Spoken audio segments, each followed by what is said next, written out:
Tout commence par un sentiment difficile à nommer, éviter, une étrangeté devant la routine elle-même, un moment où ce qui était familier devient soudainement étrange. Vous vous réveillez, vous brossez les dents, buvez du café, allez travailler, mais quelque chose à propos de vous a déménagé. C'est ce qu'Albert Camus appelle le sentiment de l'absurde, la prise de conscience que nous vivons comme s'il y avait une signification claire, mais personne ne nous a jamais donné ce sens. Nous avons été poussés dans une existence que nous n'avons pas expliquée, et nous faisons semblant de normalité, comme si c'était naturel. Camus dit que l'absurde est né de la confrontation entre deux pôles, le désir humain de clarté, pour raison, à des fins, et le silence impassible de l'univers. Nous voulons des réponses, mais il n'y a personne de l'autre côté pour y répondre. C'est la blessure qui ouvre le chemin philosophique, la rupture, au moment où nous réalisons que la vie seule ne rien explique. Et puis vient la question. Si la vie est absurde, pourquoi continuer à vivre? Camus n'offre aucune évasion, il n'offre aucune consolation. Au contraire, il faut que nous affronterons le front absurde. Pas de masque, pas de religion, pas de promesse de salut. La lucidité est douloureuse, mais c'est le seul véritable début. Si l'univers ne répond pas, si l'existence ne nous donne pas de garantie, si tous les efforts de compréhension se heurtent au silence, pourquoi ne pas abandonner? C'est la question la plus intime de la philosophie de Camus. La vie vaut-elle la peine d'être vécue, même sans signification? Et sa réponse est brutale, mais belle. Oui, précisément parce qu'il n'y a pas de sens. Pour Camus, la grandeur de l'être humain n'est pas de trouver une signification objective, mais en contestant son propre vide avec la dignité. C'est là qu'il propose un geste radical, la révolte. Mais pas une révolte destructrice et nihiliste. C'est une révolte silencieuse et constante. Un acte de se tenir face au chaos. Regarder l'absurdité avec lucidité et pourtant, je vais continuer. Cette révolte n'est pas contre le monde, c'est contre la tentation de se rendre à l'apathie, c'est contre le désir d'échapper à la conscience, c'est une fidélité à la vie, même lorsqu'elle n'explique rien. Vivre sans appel métaphysique, sans illusion réconfortante, sans avoir besoin de promesses futures de justifier le présent. Camus appelle cette liberté tragique, la liberté de ceux qui reconnaissent l'absurde, mais choisissent de danser de toute façon, comme Sisyphe poussant sa pierre de montagne au-dessus, et trouver, dans leurs propres efforts, une forme de bonheur. Parce que lorsque vous acceptez que l'univers n'a aucun sens, quelque chose d'extraordinaire se produit. Tous les courants tombent. Vous êtes libre d'inventer votre propre façon d'exister, libre de construire un objectif, pas en réponse, mais comme création. Et c'est la révolte qui nous rend humains. Choisissez de vivre même lorsque rien ne vous nécessite. Choisissez d'aimer, même en sachant que tout est passager. Choisissez de créer, même si le monde s'effondre. C'est la réponse de Camus à l'absurde, la dignité d'un oui, dit en silence, tous les jours.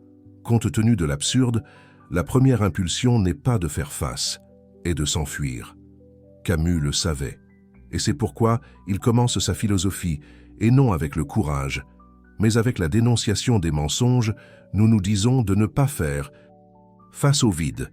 La première illusion est le religieux, l'idée qu'il y a un sens supérieur qui nous attend, que la souffrance ici fait partie d'un avion plus grand, qu'il y a un Dieu qui voit, qui se soucie, qui récompense.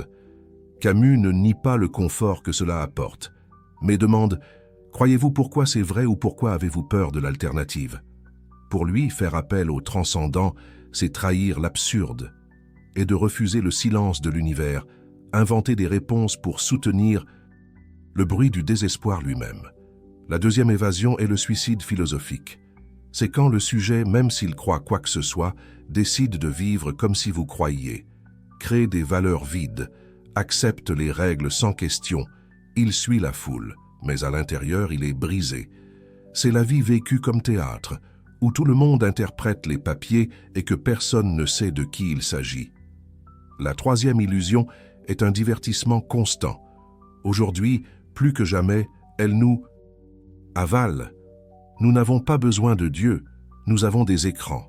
Nous n'avons pas besoin de foi, nous avons la distraction. Les bêtises n'ont pas besoin d'être confrontées si l'esprit est toujours occupé. Camus via cette forme de chute collective, un monde où les gens ne vivent pas, réagissent simplement. Rouler les flux, acheter des choses, répéter des idées, ils remplissent le temps jusqu'à ce que la mort les interrompt. Et il a crié, avec tendresse et colère, « Ce n'est pas vivant, c'est de s'échapper ». Le courage pour lui commence au moment même où nous avons cessé de s'enfuir, lorsque nous faisons face au vide avec nos yeux ouverts. Pas de consolation, pas d'excuses, seulement vous, le monde et le silence. C'est là que quelque chose de nouveau commence à naître, pas une réponse, mais une disposition. Être vivant en entier, même sans garantie, même sans pourquoi. Imaginez un homme condamné par les dieux qui roulent une pierre de montagne au-dessus pour la voir chuter chaque fois. C'est qu'elle atteint le sommet, puis recommencer, pour l'éternité. Cet homme est Sisyphe, et pour Camus, il est le portrait parfait de l'être humain face à l'absurdité. La vie nécessite des efforts américains. Chaque jour, nous grimpons nos montagnes. Se réveiller, travailler, résoudre, soutenir, continuer. Et quand nous pensons que nous sommes arrivés quelque part, la pierre tombe à nouveau. La routine recommence. Le sens s'estompe. Et la question revient, pourquoi tout cela? Camus n'offre pas de consolation. Il ne dit pas qu'il y a un ciel qui attend à la fin, même s'il y aura un moment où la pierre cessera de tomber. Au contraire, il regarde le mythe et dit quelque chose de choquant. Vous devez imaginer un Sisyphe heureux. Mais comment? Comment peut-on être heureux de savoir que tout sera répété pour toujours? Camus répond, parce qu'il sait, parce qu'il est lucide, parce qu'il a cessé d'attendre. Et comme vous arrêtez d'attendre, cela commence à choisir. Sisyphe n'est plus trompé. Il ne roule pas la pierre par la foi ou l'espoir, il roule la pierre parce qu'il a choisi de vivre de toute façon. C'est le véritable acte de rébellion. Ne niez pas l'absurde, mais embrassez-le. Ne demandez pas le sens de la vie, mais donnez un sens au geste de continuer. Le moment Sisyphe descend la montagne, en sueur, fatigué, sachant que vous recommencerez. Il est plus fort que sa punition. Parce qu'il l'a transformé en choix, nous pouvons donc vivre, conscients de la répétition, conscients de l'absence de garantie, mais toujours attachés à l'acte de vivre. Pas par devoir, pas pour croyance, mais pour la liberté de ceux qui comprennent que la grandeur n'est pas par conséquent, mais dans la façon dont nous faisons face à la voie. Camus a affirmé que l'éveil de la conscience est toujours douloureux. C'est à ce moment que vous réalisez que les manuels ne fonctionnent pas, que les promesses ne sont pas tenues, que les formules de bonheur ne vous débarrassent pas de l'agitation. C'est là que la question « pourquoi ?» il résonne trop haut.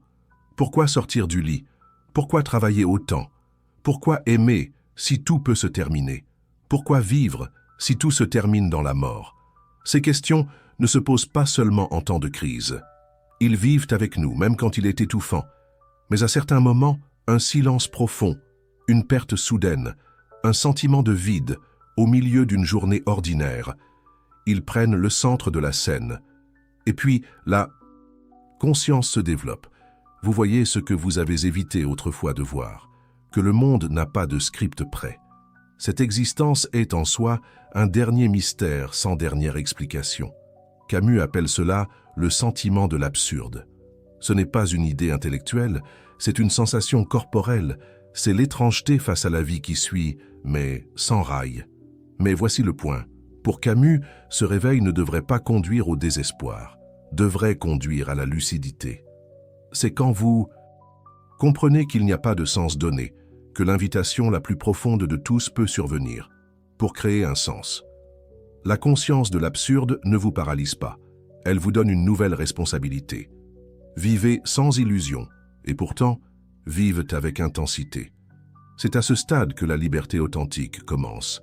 Pas la liberté de faire tout ce que vous voulez, mais la liberté de construire un sens qui vous appartient, sachant même qu'il n'est ni éternel ni absolu. C'est dans cet espace que l'artiste, l'amant, le penseur, le rebelle est né. Les gens qui savent que l'univers est indifférent, mais il choisit pourtant de danser dans le silence. Pour Camus, le vrai héros de l'existence n'est pas ce qu'il trouve du sens, mais ce qui refuse d'abandonner même si vous ne pouvez pas. C'est l'homme en colère. Pas dans le sens agressif et destructeur, mais sous sa forme la plus pure, celui qui refuse de céder à l'indifférence de l'univers. Celui qui regarde le non-sens, fait, face et décide de continuer. La révolte de Camus ne crie pas contre le monde. Il continue de marcher sans garantie. Cela affirme la vie même sans promesse de salut. C'est pourquoi il dit « Il n'y a pas de destination qui ne se surmonte pas par mépris ». Que veut-il dire? Que lorsque vous acceptez l'absurde, cela ne vous domine plus. Vous le portez car Sisyphe porte votre pierre, mais maintenant avec conscience. L'homme en colère est celui qui dit « Oui, tout est fragile, passager et incertain. Mais même ainsi, je choisis de vivre. Je choisis d'aimer, de créer, de résister, pas parce qu'il y a un prix à la fin, mais parce que c'est ce qui me rend humain maintenant. » C'est l'essence de la liberté absurde. La liberté de ne pas avoir à justifier chaque étape avec un récit cosmique. La liberté d'être entier, sachant même que tout peut s'effondrer. Et cette liberté a un goût étrange. Elle fait peur, mais libère également. Parce que lorsque vous comprenez que rien n'est garanti, vous arrêtez d'attendre la permission du monde d'exister pleinement. Vous créez, vous transformez. Vous n'agissez pas parce qu'il y a un sens final, mais parce que, lorsque vous agissez, vous avez du sens de se produire. C'est ce que Camus appelle « révolte métaphysique », un acte de courage qui ne reposait pas sur la certitude, mais il fleurit quand même au milieu du désert des bêtises. S'il n'y a pas de plan supérieur, si l'univers est indifférent, si aucune réponse ne viendra du ciel. Alors que reste pour nous? Selon Camus, nous avons une liberté totale, mais cette liberté n'est pas confortable. Elle est sauvage, crue, sans carte. C'est la liberté d'être uniquement responsable de votre vie. Pour savoir qu'il n'y a pas d'excuse définitive, pas de destination à blâmer, pas de manuel d'instruction. Vous êtes seul avec votre conscience et tout ce que vous faites ou cesse de faire fait partie du monde que vous créez. Est-ce un fardeau? Peut-être. Mais c'est aussi la plus grande chance d'authenticité que vous aurez. Si rien n'est écrit, vous pouvez écrire. Si rien n'est garanti, chaque geste compte. S'il n'y a pas de salut, alors chaque réunion humaine, chaque affection sincère, chaque création honnête devient sacrée, même si elle ne dure pas éternellement. Camus considérait la vie comme une œuvre d'art absurde. Aucun sens donné, mais plein de sens construit. Vivre, pour lui, c'est comme être l'artiste d'une sculpture qui ne sera jamais terminée. Mais cela ne rend pas le processus plus petit, le rend plus précieux. C'est là que l'espoir réapparaît, pas comme une certitude de victoire, mais comme rébellion contre le nihilisme, comme la décision quotidienne de se lever, même si le sol s'effondre, comme le choix de l'amour, même si tout est terminé, comme l'affirmation selon laquelle, si l'univers est indifférent, nous serons intenses. Camus croyait que cette liberté absurde était le véritable tournant, le moment où l'être humain, libéré de la nécessité de trouver un sens, commence à créer un sens avec leurs propres étapes. Ce n'est pas une vie facile, mais c'est peut-être le seul digne d'être appelé humain. L'absurde pour Camus n'est pas la fin. C'est le début d'une vie sans illusion, une vie où nous n'avons plus besoin de nous attendre à des réponses éternelles, parce que nous constatons que les questions sont suffisantes pour nous déplacer. Ce qui était autrefois le désespoir est maintenant impulsif. La chute devient un vol. Et le silence de l'univers, dans la liberté d'écrire notre propre chanson. Vivre donc, c'est ne pas tout comprendre. Cela se poursuit même sans comprendre. Il rit au milieu du chaos. C'est aimer, même si le temps détruit. C'est créer une beauté, même si cela ne dure pas. Il existe comme s'il s'agissait d'un choix chaque jour, pas une condamnation. Camus nous rappelle, le vrai héros de l'absurde est celui qui, face au manque de sens, choisit toujours de vivre avec passion, pas par l'espoir. Naïf, mais pour un courage profond, silencieux et absolument gratuit. Si cette vidéo a résonné en vous, partagez-la avec quelqu'un qui a besoin de redécouvrir ce feu intérieur. Commentez ici. Que faites-vous même lorsque tout ne semble pas avoir de sens? Comment gérez-vous ce silence de l'univers? Abonnez-vous à la chaîne, laissez votre similaire et activez la cloche. Parce qu'ici, chaque semaine, nous obtenons les questions que personne ne veut poser. Et peut-être trouver ensemble une façon plus vraie de vivre. Nous nous voyons dans la prochaine plongée.